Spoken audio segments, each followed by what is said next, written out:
Hi, this is Dan Sullivan, and you're listening to the Multiplier Mindset Podcast. In this special edition, I'll be sharing a chapter from my brand new book, which is called Wanting What You Want. And in this chapter, I discuss what distinguishes the top 1% of the world's entrepreneurs from the other 99%.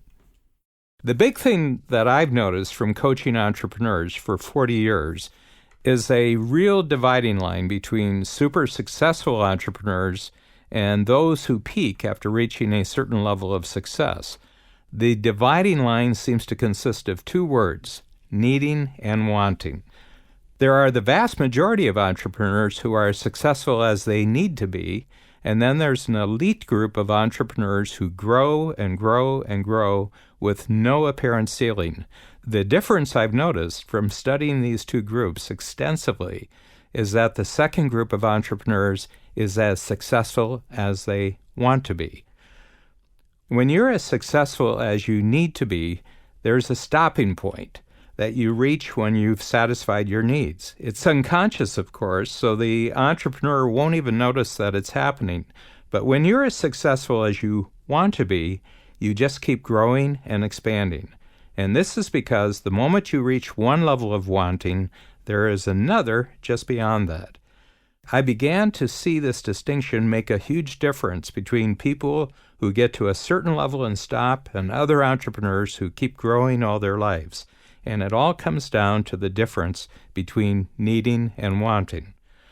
The psychologist Abraham Maslow created his famous pyramid of needs more than 70 years ago.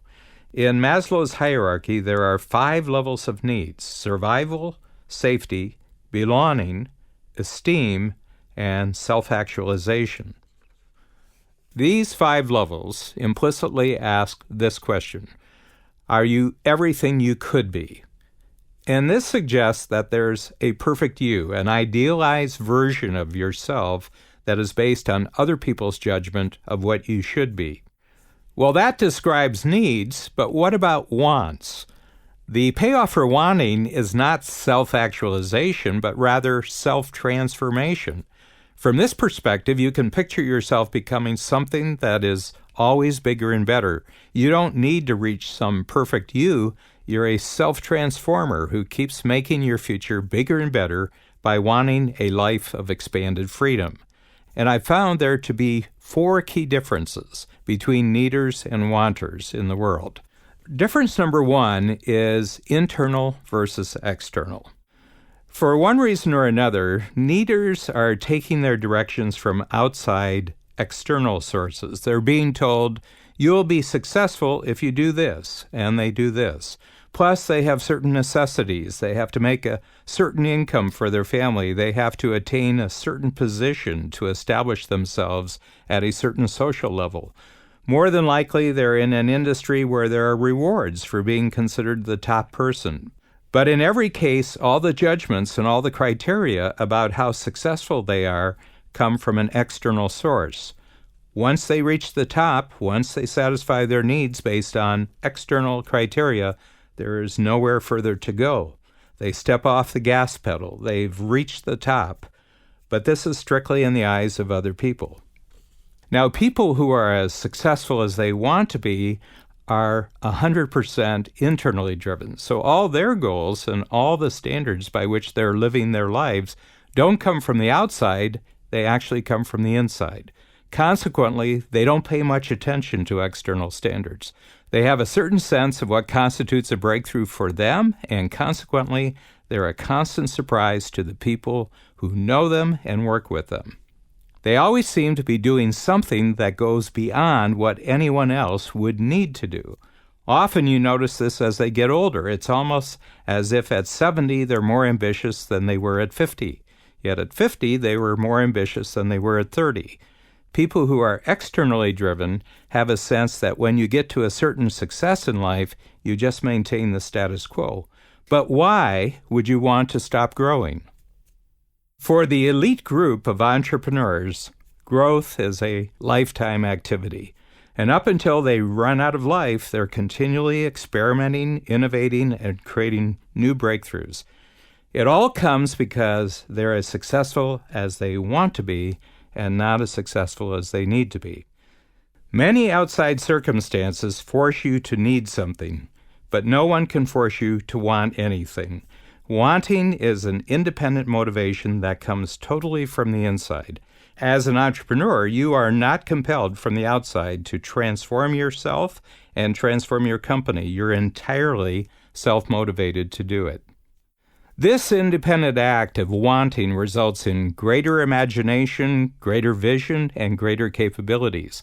This means that you never stay fixed at the highest levels of achievement. You're compelled from the inside to want a bigger and better future, and as a result, you and your company keep expanding and growing. The more you act on your wants, the more you become independent of outside circumstances. Difference number 2, freedom versus security. Needs relate to a sense of security, while wants relate to a sense of freedom. Everybody wants security, but not everybody wants freedom. For some people, security is enough, and moreover, they expect their security to be supplied to them from the outside. It's an external thing, so they hold other people responsible for their security. Entrepreneurs, however, desire freedom, and freedom is actually created from the inside. Difference number 3, abundance versus scarcity. The reason why people need security to be generated from the outside is because they live in a world of scarcity. In their world, there's only so many opportunities. There's only so much money. There's only so much time. There's only so much status. And so they know that there's a competitive quality about it, that you have to compete for security and to be taken care of by other people. And this makes them very conscious of their security because they don't actually generate these things for themselves. They have to compete with other needy people for them. In Western society, people compete for schooling. They compete for promotions. Anytime you get a scarce situation, you're immediately going to get competition. The entrepreneurial world, on the other hand, is very abundant. And this is because you are operating in the realm of freedom, and it's generated from the inside. Your desire for freedom is not competing with anyone else's sense of freedom. The freedom is as abundant as you want to create it. It requires that you create it, but there is no limit on your ability to create freedom from the inside. This is a wonderfully different world with no competition because the freedom that you have in mind is not the freedom that someone else has in mind. Difference 4, creative versus reactive. The fourth distinction is that in the needs world, you are reacting. You're continually in a reactive situation, which is especially true in our rapidly changing world. Some of these changes are scientific, technological, economic, and political, and people are in a constant state of reactivity. So in a certain sense, people in the needing world are always playing defense. They are hoping that what they have can stay the same, but the new kinds of changes can happen in their workplace, and all of a sudden they have to react, increasing their need for security. In the realm of wanting, though, it's totally creative, not reactive. You are literally taking things that no one really knows about and putting them together in a way that nobody had thought about before to produce a result that nobody knew could actually exist. And you can see this in the world around us, especially in the realm of new technologies. We have many 21st century role models of people who seem to have created new technological capabilities, resources, and opportunities almost out of thin air. One thing all of these innovators have in common is that they are not acting out of needing, but out of wanting. They are internally driven and focused on expanding their own personal freedom. They are the 1% entrepreneurs who operate in a world of growing abundance and who continually create bigger and better futures for themselves and everyone else.